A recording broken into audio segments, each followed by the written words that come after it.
네, 오늘은 1월 둘째 주일로서 교회력으로는 주현절후 첫 번째 주일 또 주님의 수세 주일로 지키는 날입니다. 주현절은 예수님께서 자신이 하나님의 아들 그리스도이심을 공적으로 드러내신 것을 기념하는 날입니다. 한국 교회에서는 성탄절, 부활절이 가장 큰 절기이고요. 그리고 맥주감사나 추수감사 절기도 나름은 중요하게 지킵니다. 그러나 저를 포함한 대부분의 한국교회와 목회자들이 주현절에는 그리 큰 관심을 기울이지 않았던 것도 사실입니다. 제가 부임한 이래 한 번도 주현절 설교를 해본 적은 없는 것 같아요. 그래서 오늘은 반성하는 마음으로 주현절과 관련된 설교를 준비했습니다. 우리가 지키는 부활절은 날짜가 유동적이에요. 그렇죠? 3월 말에 있다가 또 4월 초에 있다가 늦을 때는 4월 중순에 있기도 합니다. 이제 그것은 이제 음력과 연결되어서 지키다 보니까 그렇게 유동적이 되었고요. 주현절은 성탄절처럼 양력으로 날짜가 고정되어 있습니다. 성탄절로부터 12일 뒤인 1월 6일이 주현절인데요. 동방정교회는 1월 6일 주현절을 성탄절로 지킵니다.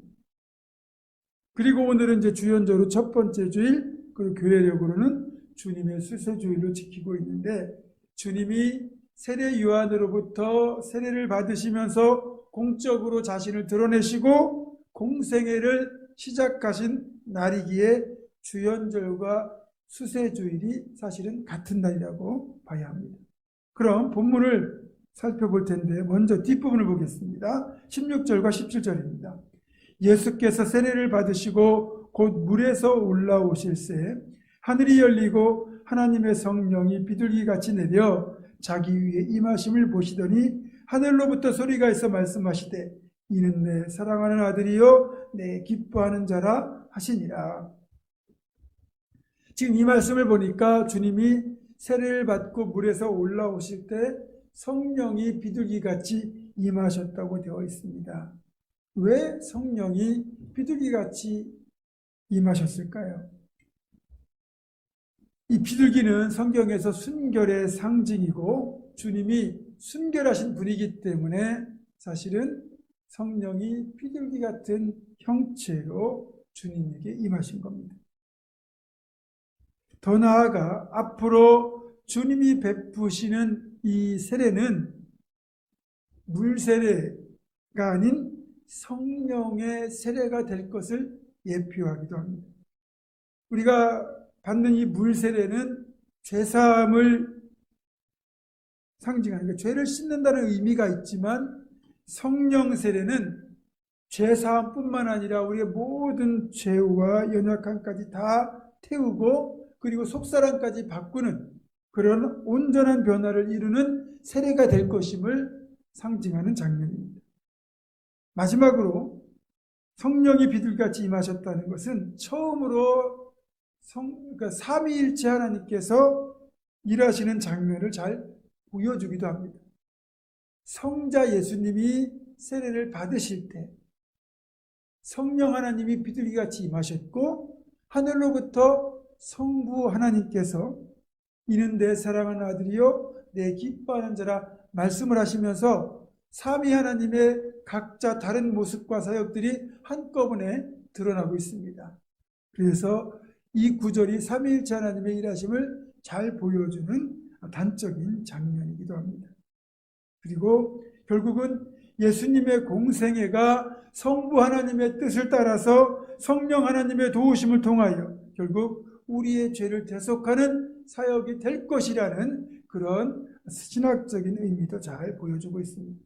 자, 그러면 다시 앞부분으로 가서 예수님께서 공생애를 시작하시면서 왜 그 시작을 하필이면 요한에게 세례를 받으시는 장면으로 시작하게 되었을까요?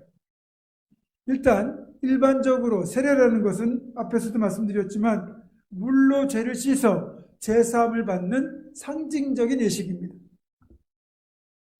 세례 요한이 행한 세례가 바로 그런 물세례였거든요. 그렇게 보면 우리 주님은 세례를 받으실 이유가 전혀 없습니다. 주님은 전혀 죄가 없으신 거룩하신 분이거든요. 그 사실을 세례 요한도 잘 알고 있었습니다. 그래서 예수님이 세례를 받으려고 세례 요한에게 나아가시니까 세례 요한이 그런 예수님을 말리면서 이렇게 말을 하죠. 14절입니다. 내가 당신에게서 세례를 받아야 할 터인데 당신이 왜 내게로 오시나이까? 세례 요한은 예수님께서 죄가 없으신 거룩하시고 순결하신 분이라서 죄사함의 세례를 받을 필요가 전혀 없다는 것을 알고 있어요.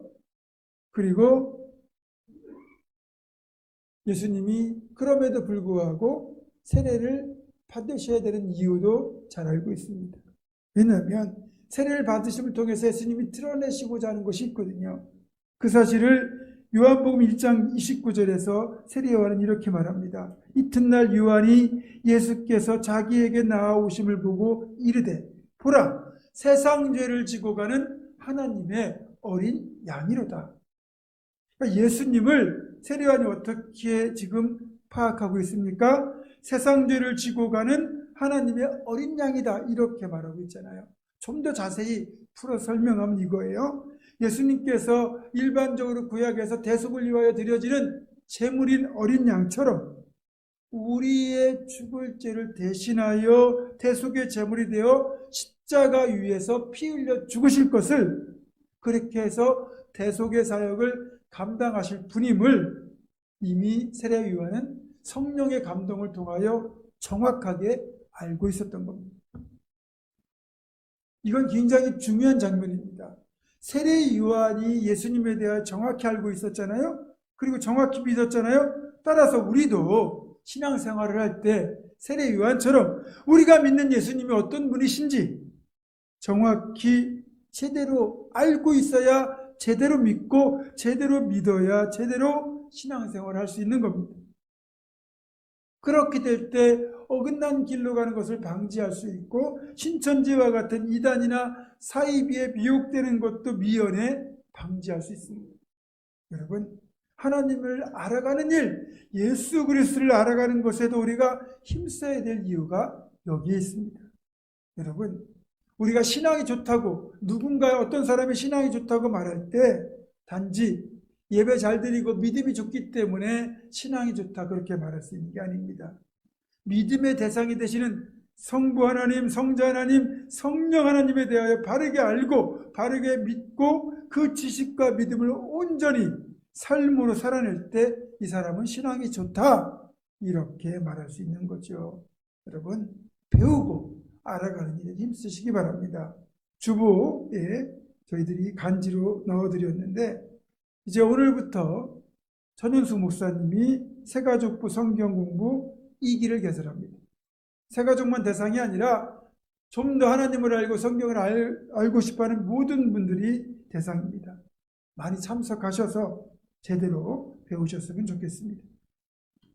자, 내가 세례를 당신에게 받아야 될 터인데 어찌하여 당신이 내게 세례를 받으러 나오십니까? 라고 하는 세례 요한의 말을 듣고 예수님은 이렇게 대답하세요. 15절입니다. 이제 허락하라. 우리가 이와 같이 하여 모든 의를 이루는 것이 합당하니라. 모든 의를 이룬다는 것은 다름 아닌 모든 사람을 죄에서 구원하는 대속사역을 의미합니다. 예수님은 이 땅에 자신이 인간의 몸을 입고 오신 목적을 스스로 이렇게 말씀하셨어요.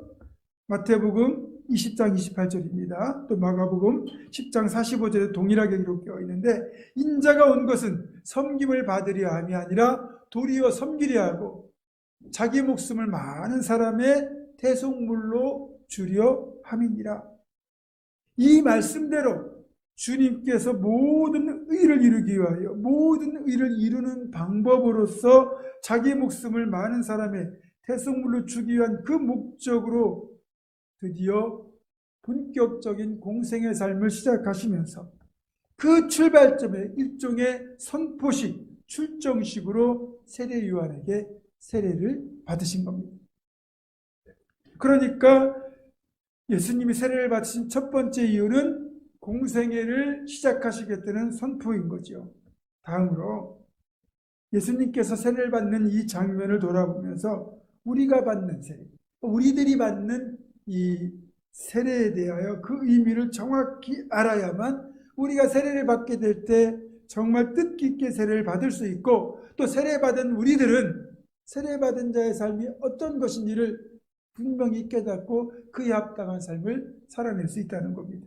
그래서 오늘 이 주연절 주님의 수세주의를 맞이하여 우리가 받는 세례의 의미, 또 이미 세례를 받은 성도들의 경우 어떻게 삶의 목적을 두고 살아갈 것인지를 주님이 세례받으신 이 사건을 통하여 한 번 더 살펴보려고 합니다. 교회력으로 이제 보게 되면 예수님이 이제 탄생하기 4주 전부터 대림절기가 시작되잖아요. 그 주님 오심을 기다리는 절기가 시작됩니다. 그리고 주님이 탄생하신 절기가 성탄절, 그리고 이제 주님이 공적으로 자신을 드러낸 주현절, 이 주현절이 끝나고 나면 사순절이 시작되죠. 제수일을 통해서 사순절이 시작되고, 그리고 고난주간과 부활절이 이어지게 됩니다. 이게 약 5달 정도 되거든요. 이 절기를 예수님의 일생과 관련하여 연결하자면 예수님의 탄생은 말 그대로 성탄입니다. 복된 탄생이에요. 그리고 예수님께서 세례를 받으신 것은 주현절에 연결합니다. 그리고 우리가 행하는 성찬식이 있죠. 이 성찬을 행하신 것은 사순절의 마지막과 연결됩니다. 자, 이를 쉽게 표현하면 주현절은 예수님의 공생의 시작, 사순절은 예수님의 공생의 마침이 되니까 주현절을 공생의 입학식, 사순절을 공생의 졸업식이라고 표현해도 좋을 것 같습니다. 그 이유는 주현절에 예수님이 받으신 세례가 예수님께서 우리를 위하여 자신을 내어주기 위한 시작점이라면, 사순절 마지막 날에 행하신 그 성찬은 우리를 위하여 자신을 내어주는 그 내어줌을 완성하는 것이기 때문입니다. 정리하자면 우리 개신교는 2가지 성례전이 있잖아요. 세례와 성찬.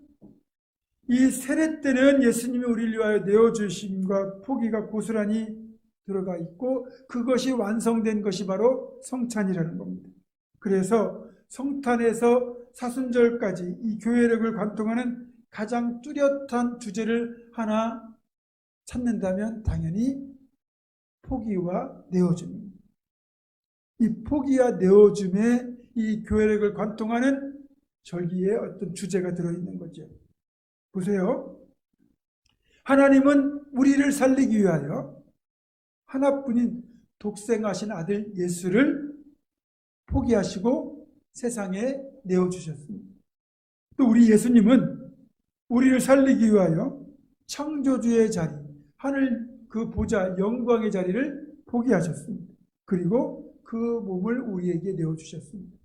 이 포기와 이 내어줌에 담긴 하나님 우리 주님의 사랑의 크기는 말로는 표현할 수가 없습니다. 여러분, 포기는 언제 하는 겁니까? 누구는 포기는 배추를 셀 때나 하는 말이라고 말하지만, 우리가 어떤 일을 하려고 할 때 그 일이 성취될 가능성이 희박하고요, 또 그 일을 성취하는 데 들어가는 비용, 그러니까 희생하는 대가가 너무 클 때 우리는 포기라는 것을 합니다.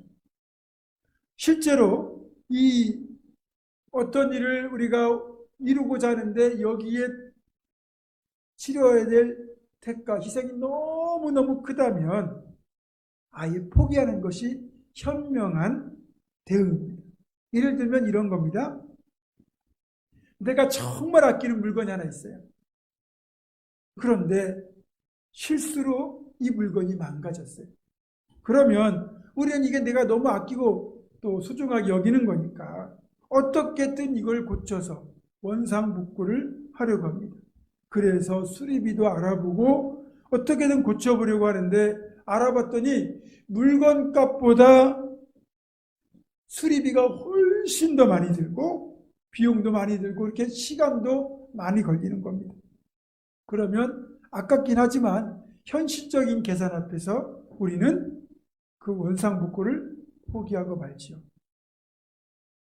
이것을 하나님과 우리 사이에 한번 적용해 보겠습니다. 하나님은 정말 우리를 아끼고 사랑하셨어요. 그런데 그런 하나님의 사랑을 배신하고 우리가 그만 범죄하여 죄를 짓고 우리는 결국 망가지고 죽음이 우리에게로 들어왔습니다. 이를 안타깝게 여기신 하나님이 우리를 고치고 회복시키고자 하셨는데, 그러려면 방법은 딱 하나. 하나님이 하나뿐인 아들 예수를 십자가에 죽도록 내어주셔야 되는 희생을 치러야만 합니다. 사람을 살리기 위하여 예수님을 희생시켜야 되는 대가를 치러야 된다는 거예요. 이걸 이제 또 다른 비유로 한번 적용해 보겠습니다. 요즘 반려견 키우는 분들 많잖아요. 요즘은 애완견이란 말을 쓰지 않고 반려견이라고 합니다. 함께 더불어 살아가는 가족 같은 존재라는 거예요. 이제 여러분이 반려견을 키우고 있는데 반려견을 가족같이 여깁니다. 그런데 이 여러분이 아끼는 반려견이 그만 다쳤거나 아니면 병이 들어서 고쳐주고 수술하는데 돈이 들어갑니다. 여러분 어떻게 하시겠습니까? 진짜 반려견을 가족같이 여긴다면 아무리 돈이 많이 들어가도 반려견을 고칠 겁니다. 여기까지 좋아요. 그런데 이건 어떻습니까? 이 반려견을 살리려면 돈이 많이 들어가는 정도가 아니고 여러분의 자녀를 대신 희생해야만 된다고 생각해 보세요. 여러분의 아들이나 딸이 죽어야만 이 반려견을 살릴 수 있다. 여러분 어떻게 하시겠습니까? 반려견을 뭐 딸이라고 아들이라고 부르기도 하지만 그렇게 가족처럼 여기고 사랑한다고 하지만 여러분 어떻게 하시겠습니까? 여러분의 진짜 자녀 중에 한 명을 희생해야만 그 반려견을 고칠 수 있다. 여러분 어떻게 하시겠습니까? 아무리 반려견을 아끼고 사랑한다 하더라도 자식의 생명을 내어줘야 한다면 우리는 포기할 수밖에 없습니다. 반려견을 포기하는 게 맞습니다. 어찌 보면 여기에서 집주인은, 반려견의 집주인은 하나님이시고 예수님은 그 집의 자녀이고 우리는 반려견에 해당됩니다. 따라서 하나님의 입장에서 볼 때 단순히 계산해도 사람을 살리는 것을 포기하는 것이 현명합니다. 우리가 아무리 하나님의 형상을 닮은 존재로 지음받았다고 해도 어떻게 죄인된 우리를 살리겠다고 해서 하나님께서 하나뿐인 아들 독생하신 예수님을 대신 희생시킬 수 있겠습니까? 그런데 이해할 수 없는 일이 벌어졌습니다. 하나님이 우리를 포기할 수가 없어서 대신에 아들을 포기하신 겁니다. 우리를 살리기 위해서 예수를 포기하고 내어주기로 결정을 하셨다는 거예요. 하나님이 그런 위대한, 우리로서는 정말 이해할 수 없는 포기와 내어줌을 하신 거예요. 그러나 아무리 하나님 아버지께서 그렇게 우리를 살리겠다고 아들을 포기하시고 내어주셨다 할지라도 그것만으로 우리의 대속을 이룰 수는 없었습니다. 내어줌의 당사자인 아들이신 예수님도 이 일에 동의해야만 가능한 거죠. 더 놀라운 건 아들이신 예수께서도 부전자전이라고 어찌 보면 우리를 살리기 위하여 똑같은 포기를 결정하셨다는 겁니다. 앞에서 했던 반려견 이야기를 다시 해보겠습니다. 아버지가 자녀에게 야, 반려견을 살리려면 네가 대신 죽을 수밖에 없구나. 어떻게 할래? 그러면 어떤 자녀가 아버지 그렇게 하세요. 어머니 그렇게 하세요. 제가 얘를 살리기 위해서 대신 죽겠습니다. 그러겠습니까? 아니 정신 나가셨어요? 그렇게 말하는 게 당연하지 않겠어요? 하지만 이 정신 나간 일이 실제로 벌어진 겁니다. 하나님처럼 예수님도 우리를 포기할 수가 없어서 대신에 예수님 자신이 창조주의 자리, 그 영광의 자리를 다 포기하시고 성탄의 아침에 우리를 위하여 인간의 몸을 입고 이 땅에 아기의 모습으로 태어나신 겁니다. 그래서 성탄이 인간의 몸을 입으신 날이라면 오늘 주님이 받으신 이 세례는 이제부터 본격적으로 우리를 대속하기 위한 그 공생의 삶을 살겠다는 일종의 출발점이고, 그리고 최종적으로 성찬을 통하여 자신의 몸을 그렇게 이제 십자가에 찢기도록 내어줌으로써 그 사역을 완성하신 겁니다. 정리하자면 예수님이 이 땅에 오신 목적, 공생애를 시작하시는 목적, 공생애의 삶을 시작하신, 그리고 십자가에 달리신 이유도 딱 한 가지입니다. 그건 오로지 우리를 살리기 위함이었습니다. 그 목적을 위하여 하나님은 아들 예수를 포기하셨고, 아들이신 예수는 십자가를, 창조주의 자리를 포기하시고 우리에게 자신을 내어주신 겁니다. 우리를 살리기 위한 포기와 내어줌이 그렇게 본격적으로 진행된 것이 바로 공생애이고, 공생의 삶을 시작하는 일종의 선포, 출정식이 주님의 세례를 통하여 이루어진 것이고, 공생애를 마무리하는 그 시점에 십자가에 달리기 전날 밤 행하셨던 그 최후의 만찬, 그 성찬이 결국 주님의 죽으심을 최종적으로 완성하는 것으로 이어진 것입니다. 이제 우리가 예배를 드리는 가운데 세례식을 행하잖아요. 그 이유는 세례를 받는 세례자가 하나님과 사람들 앞에서 자신이 기독교인임을 공적으로 고백하는 동시에 여기에 더하여 구주를 믿게 되는 이 고백이 성령의 인도하심을 통해서 이루어지기 때문에 예수 그리스도를 영접하는 자, 그래서 세례를 받는 자에게 주어지는 죄사함과 거듭남이라는 영적 변화까지 눈에 보이는 이 세례 예식을 통하여 우리는 확인을 하게 되는 겁니다. 그러면 여러분이 받으셨던 세례의 과정을 한번 떠올려 보십시오. 본래 세례는 침례입니다. 그러니까 우리의 몸을 물속에 머리까지 담갔다가 다시 물 밖으로 나오는 형식으로 이루어져야 맞습니다. 그러나 이 침례의 어떤 가지고 있는 그 상징을 우리가 세례를 통하여 간략하게 행하는 거죠. 자, 어쨌든 그 침례를 한번 떠올리시고요. 이렇게 함으로써 죄인된 우리가 물속에까지 온몸 머리까지 잠기면서 나는 죄와 함께 과거에 나는 죽고 다시 물 밖으로 나오면서 예수 그리스도와 함께 새롭게 태어났다, 구원받았다라는 의미를 이 예식에 담고 있습니다. 그러니까 이 세례는 굉장히 의미가 있고 거룩한 행위가 되는 거죠. 자, 그런데 여기에서 궁금한 것 한 가지가 있습니다. 그러면 예수님은 공생애를 왜 30세가 되어서 시작하셨을까요? 일단 예수님이 공생애를 시작하신 나이가 30세라는 것은 누가복음에 기록되어 있습니다. 누가복음 3장 23절입니다. 예수께서 가르치심을 시작하실 때에 30세쯤 되시니라. 예수님의 육신의 아버지 요셉은 비교적 이른 나이에 세상을 떠났다고 합니다. 그러다 보니 마지로 태어난 예수님의 일찍부터 어머니 마리아와 동생들까지 가족의 생계를 책임지게 되었다고 그러죠.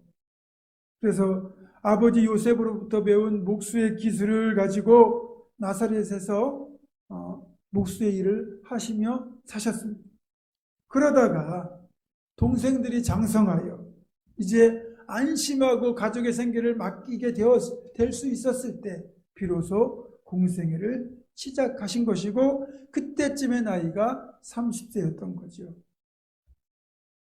자, 보세요. 그러면 여기서 예수님이 그동안 아버지 요셉을 대신하여 가장의 책임을 가지고 가정의 생계를 책임지는 개인적인 삶을 그동안 살았다면, 이제 이 세례를 통하여, 세례받으심을 통하여 이제부터 예수님이 이 땅에 오신 본래의 목적, 즉 대속자로서의 삶, 메시아 그리스도로서의 삶을 살겠다는, 그리고 우리들을 위하여, 공동체를 위하여 이제는 자신을 내어주겠다고 세례를 통하여 선포하신 거예요. 그러니까 이 주님의 수세 사건이 어찌 보면 하나의 전환점인 거죠.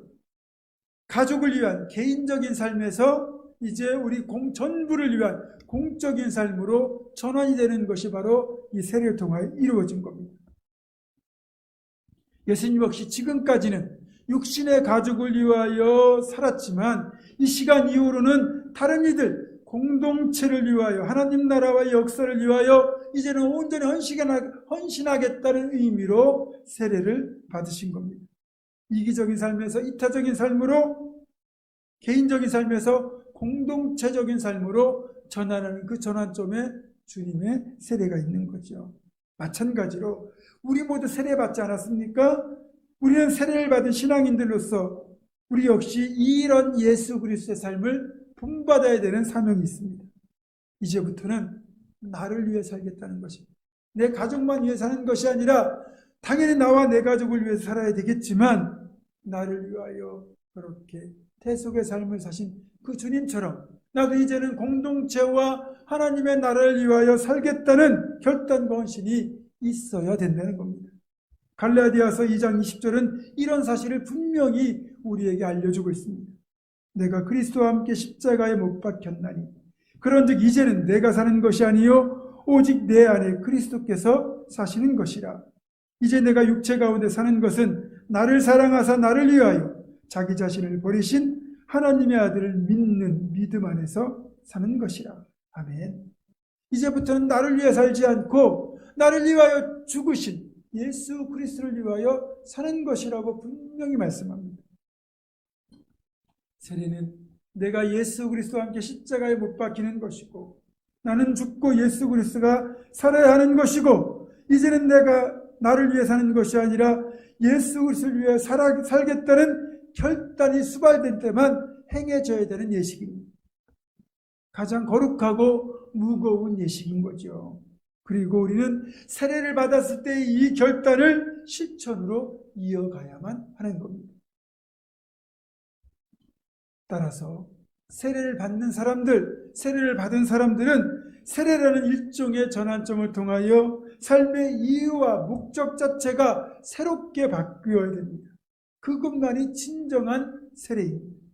이제는 내 생명도 하나님의 것이고 내 인생도 하나님의 것이고 내가 가진 모든 것이 다 하나님의 것이며 예수 그리스도 통하여 구원받고 죄사함 받은 그 은혜를 하나님께 온전히 나를 내어드리는 헌신으로 이어가겠다는 결단이 세례와 함께 신앙 고백으로 이어져야 되는 겁니다.